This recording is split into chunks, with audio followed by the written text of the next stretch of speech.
कुछ मुद्दों पर मैं आप लोगों को आयोग की तरफ से बताना चाहूँगा। जैसे एक मुद्दा उठाया जा रहा है, 2 स्टेज एग्ज़ाम क्यों लिया जा रहा है? और एक सज्जन को मैंने कहते सुना कि बिहार ऐसा पहला स्टेट होगा जो 2 स्टेज एग्ज़ाम ले रहा है टीचर्स रिक्रूटमेंट में। ये सब बिल्कुल गलत बात है। यूपीएससी, कई एसएससी और देश के कई आयोग हैं जो 2 या 3 स्टेज एग्ज़ाम अपने प्रैक्टिस में ला चुके हैं। वो हर एग्ज़ाम या तो 2 स्टेज में लेते हैं या 3 स्टेज में लेते हैं। जैसे यूपी पीएससी और गुजरात जो है वो 2 स्टेज एग्ज़ाम लेता है, कोई भी एग्ज़ाम उनका सिंगल स्टेज नहीं है। इसके अलावा हरियाणा और हिमाचल प्रदेश में भी 2 या 3 स्टेज के एग्ज़ाम ही होते हैं। बीपीएससी ने भी सभी एग्ज़ाम को एटलीस्ट 2 स्टेज कर दिया है। तो एक टीआरई या कोई अन्य एग्ज़ाम को छोड़ना ऐसे सही नहीं है। 2 स्टेज एग्ज़ाम हर हाल में मतलब सही होता है। आपको मैं बताऊं कि नीट यूजी का जो 2024 में परीक्षा स्थगित की गई थी, उसके बाद राधाकृष्णन कमेटी का गठन हुआ था कि नीट परीक्षा या कोई भी परीक्षा कैसे ली जाए इसके संबंध में सुझाव देने के लिए। तो राधाकृष्णन कमेटी ने भी 2 स्टेज एग्ज़ाम का सुझाव दिया था। आपको पता है कि परीक्षा में कदाचार या किसी तरह की बात होती है तो उसकी आर्थिक अपराध इकाई जांच करती है। आर्थिक अपराध इकाई से भी हमें ये एक सुझाव प्राप्त हुआ है, कई बिंदु पर सुझाव प्राप्त हुआ है। उसमें भी यह मेंशन किया गया है कि सभी एग्ज़ाम को 2 स्टेज कर दिया जाए, कम से कम 2 स्टेज। तो आयोग में सम्यक विचार उपरांत ये नियम पारित हो चुका है कि कोई भी एग्ज़ाम 2 स्टेज से कम का नहीं होगा, 2 या 3 स्टेज का ही होगा। तो ये एक भ्रांति फैलाई जा रही है कि केवल बिहार पब्लिक सर्विस कमीशन ऐसा कर रहा है, ऐसा सही नहीं है। इसके बाद एक निगेटिव मार्किंग की बात की जा रही है कि निगेटिव मार्किंग क्यों? बिहार पब्लिक सर्विस कमीशन ने अपने सभी ऑब्जेक्टिव परीक्षा में, जो वस्तुनिष्ठ परीक्षा होती है, उसमें निगेटिव मार्किंग का प्रावधान कर रखा है। किसी एक परीक्षा को यह कह के कि पहले नहीं था या कभी नहीं था या जो भी, यह सही नहीं है। अब जो भी परीक्षाएं ऑब्जेक्टिव हो रही हैं बिहार पब्लिक सर्विस कमीशन से, वो सभी निगेटिव मार्किंग के साथ हो रही हैं।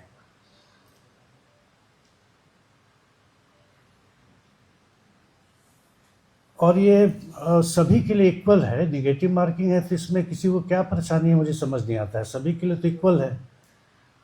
कोई अगर गेस करके उत्तर लिख देता है निगेटिव मार्किंग नहीं और वैसे लोगों का चयन हो जाए तो ये अच्छी बात तो नहीं है। जो चयन होना चाहिए वो बिल्कुल पढ़े लिखे लोगों का होना चाहिए। तो इसमें निगेटिव मार्किंग से कोई फ़र्क तो नहीं पड़ता है, क्योंकि ये सभी के लिए बराबर बात है। एक और मुद्दा ये उठाया जा रहा है कि हिंदी भाषी लोगों को कम अंक दिए गए और अंग्रेजी मीडियम वालों को ज़्यादा अंक दिए गए। इस बात को उठाने वाले लोगों से मैं ये पूछना चाहता हूँ कि जो डेटा बीपीएससी के पास नहीं है, बीपीएससी के पास तो जितने 11,000 लोग मुख्य परीक्षा फॉर्म भरे सबका डेटा है। हमने ये भरवाया ही नहीं कि कौन इंग्लिश मीडियम कौन हिंदी मीडियम से भरेगा, परीक्षा देगा। तो ये डेटा जब मेरे पास नहीं है तो ये आरोप लगाने वाले लोगों के पास कहाँ से आ जाता है डेटा कि हिंदी माध्यम वाले कम आए, अंग्रेजी माध्यम वाले।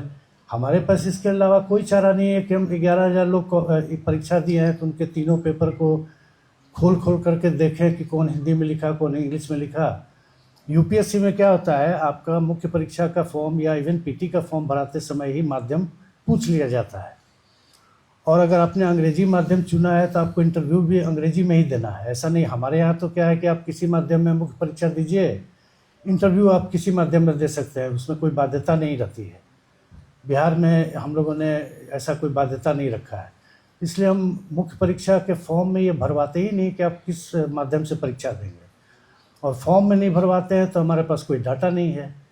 अब आरोप लगाने वालों के पास ये डाटा कहाँ से आया कि हिंदी माध्यम वाले कम अंग्रेजी माध्यम वाले ज़्यादा, ये हमें नहीं पता है। ये बिल्कुल बेकार की बात है। एक और बात कही जाती है कि हिंदी माध्यम वालों को कम अंक दिए जाते हैं, ऐसा कोई बात नहीं है। जो हमारे यहाँ बहुसंख्य प्रोफेसर जो कॉपी जांचने आते हैं परीक्षक, वो कम से कम 15 साल से लेकर 35-40 साल का अनुभव रखते हैं, बिहार के हों या बिहार के बाहर हों। जो आदमी 15 साल 20 साल 25 साल से पढ़ा रहा है, एक ही सब्जेक्ट को पढ़ा रहा है, उसे हिंदी अंग्रेजी में जांचने में कोई कठिनाई नहीं होती है। रही बात एस्से की, देखो एक ये भी प्रश्न आया कि जब आपके पास डेटा नहीं है तो कॉपी कैसे जा, तो जीएस की कॉपी एक प्रश्न एक ही परीक्षक जांचता है, वो चाहे हिंदी में लिखा हुआ हो चाहे इंग्लिश में लिखा हुआ हो, उसको कोई दिक्कत नहीं होती है। बहुसंख्य हमारे परीक्षक जो हैं वो खुद ही हिंदी माध्यम के होते हैं, तो कोई क्यों डिस्क्रिमिनेट करेगा कि हिंदी माध्यम को कम अंक दें और अंग्रेजी वाले को ज़्यादा दें। वो अपने बिल्कुल जो लिखा गया है और अपने विवेक के अनुसार वो अंक देते हैं।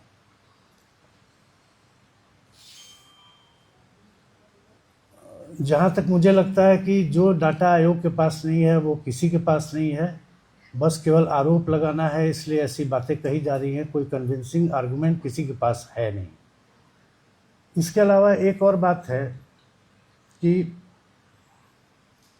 हमारे यहाँ ये भी एक बात कही जा रही है कि 60% से अधिक देने पर आयोग द्वारा मनाही की जाती है। ऐसा कुछ नहीं है।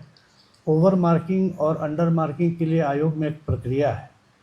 60% से ऊपर दिए जाने पर वो HE यानी हेड एग्जामिनर दोबारा जांचते हैं, क्योंकि हमारे टॉपर जो होते हैं वो आयोग की परीक्षाओं के टॉपर जो होते हैं उन्हें खुद ही 60% से अधिक बहुत रेयर परिस्थिति में आता है। 58 से 62% के बीच में जो अभ्यर्थी फाइनल अंक लाता है वो टॉप कर जाता है। एक 60% की सीलिंग है कि अगर बहुत अच्छा लिखा है तो बिल्कुल ठीक है, कोई दिक्कत नहीं है, आप दे सकते हैं। लेकिन हाँ, एक बार एक और आदमी जो हेड एग्जामिनर है वो जांच ले, अगर लगता है कि हाँ परीक्षक द्वारा दिया गया नंबर सही है तो कोई दिक्कत नहीं है। उसको इस तरह से पेश किया जा रहा है कि 60% से ऊपर अंक दिए जाने की मनाही है, ऐसा कुछ नहीं है। हाँ, एक ये भी मुद्दा आ रहा है, हमने 1 से लेके 30 सितंबर तक फॉर्म भरने का डेट रखा है। जब हमको ये पता ही नहीं है कि कितने लोग फॉर्म भरेंगे तो हम परीक्षा की तारीख कैसे बता दें। 5 लाख तक परीक्षा बिहार में हम एक बार में ले सकते हैं ऑब्जेक्टिव। अगर 5 लाख से कम भरे तो हम 3 डेट देंगे, 1 to 5 के लिए एक डेट, 6 to 8 के लिए एक डेट और 9 से लेकर 12 तक के लिए एक डेट, 3 डेट देंगे। लेकिन 5 लाख से अगर अधिक लोग भर दिए तो हमें 2 फेज में लेना होगा, तो 3 के बदले हमको 6 डेट देना पड़ेगा। तो अभी हम कैसे बता दें डेट के बारे में। सर पीटी बेंच को लेकर सर पीटी में छात्रों का कहना है कि पूरा बीपीएससी सिविल सेवा का सिलेबस कर दिया गया है और जो सब्जेक्ट के जो कैंडिडेट हैं उनके लिए बड़ा समस्या है। 3 महीने 4 महीने में हम कैसे तैयारी कर पाएंगे? ऐसा है, 3 महीने 4 महीने में कैसे तैयारी कर पाएंगे। आयोग क्या है कि कोई डेट हम अनाउंस करते हैं तो हमको मिनिमम 45 दिन टाइम देना है। अब 4 महीना में भी तैयारी नहीं कर पाएंगे। आदेश जी, भोज होने पर कोहड़ा नहीं रोपा जाता है, पढ़ने वाला आदमी तैयारी करता रहता है। हम अभी बता दे रहे हैं पढ़ने वाला स्टूडेंट हमेशा पढ़ता रहता है। ऐसा नहीं कि एग्जाम का डेट निकला तो हम पढ़ाई शुरू करेंगे। और दूसरी बात, सिलेबस जीएस का सब जगह एक ही रहता है, क्वेश्चन का लेवल की बात होती है। तो हम लोगों ने सोच रखा है 1 to 5 के लिए जीएस में आसान क्वेश्चन रहेंगे, 6 to 8 के लिए मॉडरेट रहेंगे, 9 से लेकर 12 के लिए थोड़ा टफ रहेंगे। और बाकी सिलेबस तो वही है जो मुख्य परीक्षा में है, जो पहले तैयारी में होता था कि भाषा हो गया, जीएस हो गया और उनका जो सब्जेक्ट है। ये तो केवल स्क्रीनिंग टेस्ट है ना, इसमें कोई दिक्कत तो नहीं होनी चाहिए किसी को। स्क्रीनिंग टेस्ट है और हम तो 3-4 महीना का समय दे रहे हैं। ये परीक्षा तैयारी 4 की जब भी होगी दिसंबर जनवरी में ही हो पाएगी, क्योंकि 30 सितंबर को हमको पता ही चलेगा कि कितने लोगों ने फॉर्म भरा, उसी के हिसाब से तब हम अक्टूबर में डेट अनाउंस करेंगे। एक निगेटिव मार्किंग रहेगी, अच्छी बात है। कई अभ्यर्थी नई परीक्षा पद्धति में में जो है 5 ऑप्शन दिए जाएंगे, जिसमें एक जो नहीं नन ऑफ दिस करेगा वो भी कलर करना कंपलसरी है। तो अभ्यर्थी कह रहे हैं कि उसमें समय जाएगा हमारा, जब नहीं रहना है तो वो नहीं रहेगा, 4 ऑप्शन रहे। देखिए, 2 चीज़ है। आप अभी कह रहे हैं कि 5 ऑप्शन दिए गए। कई बार आयोग में अभ्यर्थियों का मेल या ऐसे भी सूचना हम लोग को मिलती रहती है कि फला स्टूडेंट को हमने देखा कॉपी आधा भरा था या सादा छोड़ दिया, आयोग में भर दिया जाता है, ऐसा आरोप भी लगाया जाता है। इस आरोप का खंडन करने के लिए हमने किया है कि अगर आप कोई प्रश्न का उत्तर नहीं देना चाह रहे हैं तो ई लिख दीजिए, यानी कि नॉट अटेम्प्टेड। और रही बात समय का, तो आयोग में ये विचाराधीन है, हो सकता है 10-15 मिनट हम एक्स्ट्रा देंगे। अभी विचाराधीन है ये अगर अनाउंस होगा तो फिर हम वेबसाइट पर डाल सर किसी का प्रश्न है? एक मिनट आदेश जी, दूसरा प्रश्न मेंस के लिए सर 2.5 से 10 तक का सर आपने रखा है, उसको थोड़ा एक्सप्लेन कर देते हैं। ये एक्चुअली क्या है कि 2 स्टेज एग्जाम का शिक्षा विभाग के साथ या एक बैठक हुई थी जिसमें शिक्षा विभाग के साथ हम लोगों ने निर्णय लिया। दिक्कत क्या है कि उसमें AEDU का भी एग्ज़ाम आता है। AEDU में 935 सीट है, तो उसका 10 गुना हम लोग 10,000 मोटा मोटी लेंगे तो उसकी परीक्षा हम लोग मुख्य परीक्षा ले लेंगे आराम से। TRE में 32,000 सीट है, इसका अगर 10 गुना लेंगे तो जोड़ लीजिए 3,20,000, तो फ़ायदा क्या हुआ स्क्रीनिंग करने का, इसलिए उसमें 2.5 गुना ही लेंगे। आप बोलिए आपका क्या ये प्रश्न है? सर एक मिनट अच्छा एक मिनट। सर जिस तरीके से आंदोलन चल रहा है उसका एक विषय ये है कि ये आप लोगों ने मेंस कर दिया है, ये लोग एक स्तरीय एग्जाम चाहते हैं।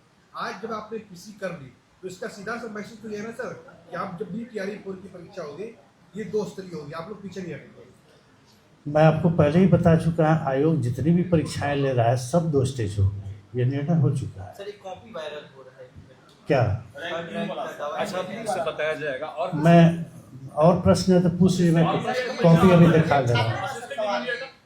एक ही बैठ आपका जब सिलेबस रहेगा विशेषज्ञ 9 10 वाले 11 वाले क्या क्या जैसे जीएस जो स्क्रीनिंग पेपर रखा गया है उसमें तो सबके लिए एक ही जीएस पेपर है, तो उसमें 9 10 और 11 12 वाले जो छात्र हैं स्पेशल छात्र हैं, फिजिक्स हुआ, केमिस्ट्री हुआ, बायो हुआ, विषय विशेषज्ञ क्या क्या हुआ, वो लोग बोल रहे हैं कि पूरा जीएस आएगा हिंदी भाषा वाले PT में या मेन में? पीटी को लेकर PT में तो GSE आएगा, तो स्क्रीनिंग है ना, वो तो स्क्रीनिंग है। वो तो अब मान लीजिए 5 लाख आदमी भरे, हमको चाहिए मतलब 40,000 आदमी का मुख्य परीक्षा लेते हो, तो केवल स्क्रीनिंग कर रहे हैं, फिर तो उसका सब्जेक्ट कर लेंगे ही। मुख्य परीक्षा जो लेंगे उसमें भाषा रहेगा, मतलब इंग्लिश हिंदी पहले की तरह, GS रहेगा थोड़ा सा पहले की तरह, और उनका सब्जेक्ट रहेगा। हाँ, हमारे यहाँ ऑब्जेक्टिव है। आपको मैं बता देता हूँ कि UP PCS में और गुजरात में 2 जगह का तो मैं जानता हूँ कि वहाँ सब्जेक्टिव होता है, हम लोग लेकिन ऑब्जेक्टिव ही लेंगे। आप बोलिए आपको क्या पूछने के लिए मांग कर रहे हैं? सर बिहार विशेष विद्यालय द्वारा जो अध्यापक का भर्ती था उसका एग्जाम 1 साल पहले हुआ, सर उसका रिजल्ट कब तक आएगा? रिजल्ट अभी नहीं आएगा। अभी उसमें क्या है कि सभी अभ्यर्थियों ने 9 ऑप्शन दिए गए थे, 9 के 9 ऑप्शन भर दिए हैं। कौन सा कैंडिडेट किस ऑप्शन को भरने के लिए एलिजिबल था, ये हमने शिक्षा विभाग से मांगा है। ये जब मिलेगा तो हम फिर से पोर्टल खोलेंगे कि कोई 3 ही सब्जेक्ट भरना है अभ्यर्थी को अपने क्वालिफिकेशन के अनुसार, तो वो भर देंगे, उसके बाद हम लोग रिजल्ट निकालेंगे। अब शिक्षा विभाग से जब मिल जाए, समय सीमा जो शिक्षा विभाग से अच्छा, मैम जब हम लोग रिमाइंडर दे रहे हैं फिर आएगा तो फिर उसके बाद ही देखिए नहीं एक मिनट, हम एक और जवाब दे रहे हैं इनका। एक मिनट। अरे आपका असिस्टेंट इंजीनियर का भी एग्ज़ाम 1 साल हो गया, उसमें कुछ नहीं किया सकता है। असिस्टेंट इंजीनियर के एग्ज़ाम में कोर्ट केस है, हमने नोटिस भी निकाल दिया है, और जब तक कोर्ट केस का निष्पादन नहीं होगा अभी हमारे स्तर से कुछ कार्रवाई नहीं हो सकती है। वैसे इसमें हम लोगों ने लास्ट रिसोर्ट के रूप में एडवोकेट जनरल साहब से मंतव्य मांगा है। अब जैसा उनका मंतव्य आ जाए, आयोग की तरफ से तो ये है कि अभी जब तक कोर्ट केस का डिस्पोजल नहीं हो जाता हम लोग रिजल्ट नहीं निकाल सकते हैं। अब AG साहब द्वारा जैसा मंतव्य दिया जाए, मुझे लगता है कि 1 सप्ताह के अंदर मंतव्य आ जाएगा तो तदालुक में हम लोग कार्रवाई करेंगे। हाँ अब हो गया आपका एक हो गया। आप बोलिए क्या बोलना है?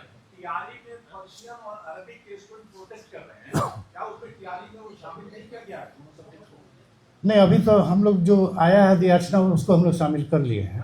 जैसे जैसे आएगा, हमने विज्ञापन में लिख रखा है कि फॉर्म भरने की अंतिम तिथि तक जितनी अधियाचनाएं आ जाएंगी सब हम लोग जोड़ लेंगे। और किसी का प्रश्न पीछे में डोमिसाइल पॉलिसी पर जो आप लोग करते हैं TRE में बहुत सारे स्टूडेंट बाहर के स्टेट से क्वालीफाई कर जाते हैं, उसमें विरोध होता है बिहार में।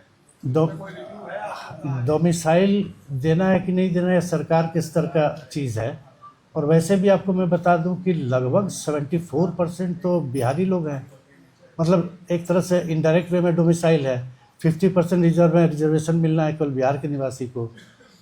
जनरल कैटेगरी में, अनरिजर्व कैटेगरी में भी महिलाओं को, बिहार की महिला को मिला है। तो प्रैक्टिकली देखिए तो 72-73% तो डोमिसाइल ऑलरेडी है। बचा हुआ के लिए डोमिसाइल किया जाए नहीं, ये तो सरकार के स्तर पर निर्णय होगा। हाँ अरे भाई, जो मैं बोल देता हूँ उसको फिर अलग से क्यों पूछते हैं? अभी उनके जवाब में मैंने बताया कि 30 सितंबर तक जितने भी सीट आएंगे सब जुड़ जाएंगे। अब मैं आता हूँ, एक मिनट। अब छोड़ दीजिए। थर्ड रैंक और 9th रैंक के बारे में जो भ्रांतियां फैलाई जा रही हैं, मैं पहले बता देता हूँ, उसके बाद कॉपी दिखा दूंगा आपको। कॉपी आपको हाथ में नहीं दूंगा, लेकिन दिखा दूंगा। थर्ड रैंक का कॉपी अभी मैं दिखाता हूँ आपको। पहले मैं बता दूं कि उसको GS2 में बहुत अच्छा अंक मिला है, एसए में बहुत अच्छा अंक मिला है। GS1 में 7 नंबर क्वेश्चन के 5 हिस्से थे, 7A B C D E। 2 हिस्से का 7B और 7E का शायद उसने आंसर नहीं दिया है। 6 नंबर के थे, 12 अंक का नहीं दिया। इससे क्या दिक्कत है? उसमें उसको कम नंबर भी आया है। नंबर तो चूँकि हम डाल चुके हैं वेबसाइट पर, तो ये कोई बड़ी बात नहीं। बाकी कॉपी उसकी 1 नंबर कॉपी है। आप एक चीज़ जान लीजिए, दिक्कत कहाँ होती है ना, कॉपी से दिखाने से नहीं होता है। मैंने अभी एक लड़की का कॉपी देख रहा था, उसने 1.5 पन्ने में यही लिखा है कि मुझसे गलती हो गई ऑप्शनल सेलेक्ट करने में, मुझे फलाना ऑप्शनल नहीं सेलेक्ट करना चाहिए था। अब ये सब कथा कहानी पर क्या नंबर? आप दूर से हम दिखाएंगे, देखिए इस लड़की ने लिखा है, इसको नंबर नहीं मिला है। अरे भाई, प्राइमरी चीज़ नंबर मिलने का है आपके उत्तर की गुणवत्ता। वो हम लोग के समय में कहते थे बित्ता से नाप के नंबर देना, आप केवल कॉपी भर दीजिएगा, उससे नंबर थोड़ी मिलेगा। मैं अभी दिखा दे रहा हूँ थर्ड रैंकर की कॉपी। जो 2 प्रश्न 7B और 7E का उत्तर उसने नहीं लिखा, उसमें उसको 0 नंबर मिला हुआ है। कोई दिक्कत नहीं है, देख लीजिए।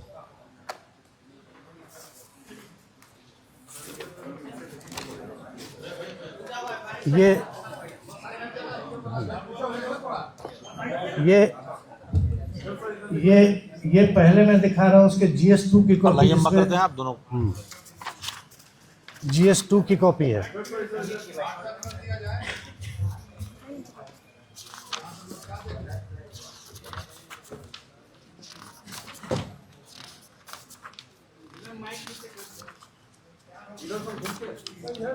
इधर भी। ठीक है, ठीक है। अरे सर, इन सब चीजों में अगर लग रहा है तो कोर्ट का तो उनका फोरम खुला हुआ है। हाँ, सबसे बड़ी बात, अगर हमने सबसे बड़ी बात यही है, हम वहाँ दिखा देंगे। सबसे बड़ी बात यही है कि अगर आपको लगता है कि आपके आरोपों में कुछ तथ्य है तो कोर्ट क्यों नहीं चले जाते हैं? ये तो 70th के PT वाला हाल है कि हाँ सबूत है, कोर्ट में जाके सब धराशायी हो गए। वो कहीं काम नहीं है। पारदर्शिता के साथ मेरा काम करना है। अगर कहीं गड़बड़ी है तो सर फोरम खुला हुआ है।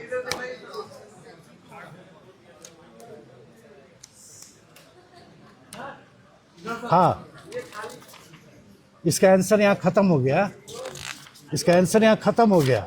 इस खाली को अगर आप दिखा के बोलिएगा कि सादा है, अभी कोई बात नहीं ना है।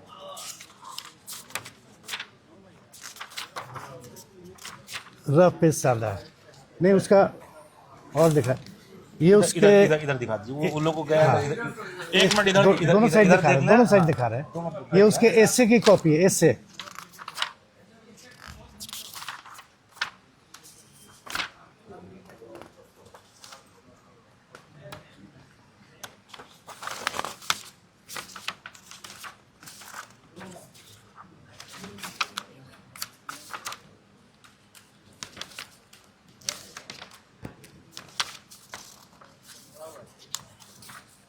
हैंडराइटिंग देखिए, उसका सब चीज ये देखिए। भरा हुआ अलग चीज है, लिखा अच्छा चीज है। है सर। हम बताए ना, भरने से खाली नंबर नहीं मिलता है, क्वालिटी क्या है आंसर की वो देखिए।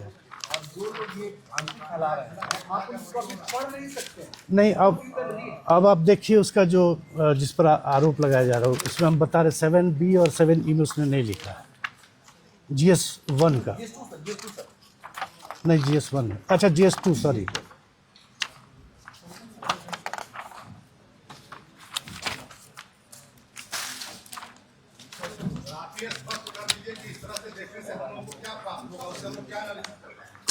वही जो मैं बता रहा हूँ आपको।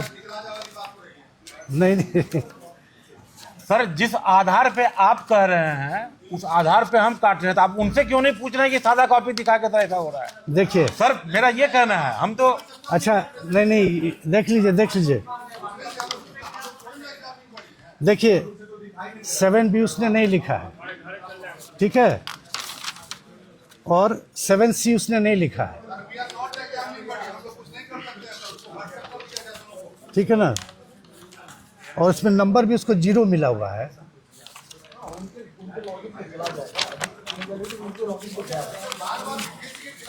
देखिए, चलिए चलिए चलिए, छोड़ो उसका जवाब मत दीजिए। चलिए देख लीजिए भाई, नॉट अप्लीकेबल, और इसमें 0 नंबर आया हुआ है।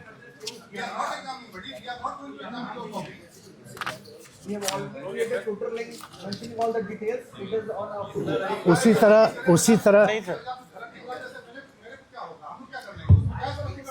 अरे आप सर नहीं आप लिया देना जा चाहें, स्पष्टीकरण सर। आप मत ग्रहण कीजिए। मत ग्रहण कीजिए सर, प्यासे को मैं पानी दे सकता हूँ सर, पिला नहीं सकता हूँ। पकड़ के मैं कहूँ, मैं अपना पक्ष रख रहा हूँ जनाब। चलिए, आपको लेना है कोई लीजिए, नहीं प्रश्न लेना है मत लीजिए। नहीं, और कोई प्रश्न? ये कॉपी भी हम लोग 10-15 दिन में डाल देंगे सभी स्टूडेंट के लॉगिन में, फिर अपना देख सकते हैं आप लोग। हाँ, तो ऐसे भी डाल देंगे। वो हर एक एग्जाम का जाता है सर, हर एक एग्जाम का जाता है। और आप ये जान लीजिए, देश में बीपीएससी की तरह इक्का दुक्का आयोग ही है जो कॉपी स्टूडेंट को दे देता है। प्रिंट आउट कर लीजिए, देख लीजिए अपना। पहल नहीं, ये 4-5 साल से प्रैक्टिस में है। और कोई किसी का प्रश्न? और अरे सर 71 और ADU को लेकर सर 71 में कब तक संभावित है सर, और ADU एग्जाम कब तक संभावित है सर? माने रिजल्ट 71 रिजल्ट और ADU 71 में मुख्य परीक्षा के रिजल्ट की फुल फ्लेज तैयारी चल रही है और सितंबर फर्स्ट वीक में निकल जाएगा। ADU और TRE दोनों एग्जाम दिसंबर-जनवरी में हो जाएंगे। 30 सितंबर, सुनिए, 30 सितंबर को हमको स्टूडेंट की संख्या पता चल जाएगी, तो उसके बाद हम मिड अक्टूबर या अक्टूबर में कभी डेट निकाल देंगे। ADU में एक और दिक्कत है। ADU में तो हम लोगों ने फॉर्म भरवाया था सिंगल एग्जाम का, वो कैंसिल हो गया। हमको फिर से फॉर्म भरवाना पड़ेगा। रीओपन करेंगे कुछ दिन। ठीक।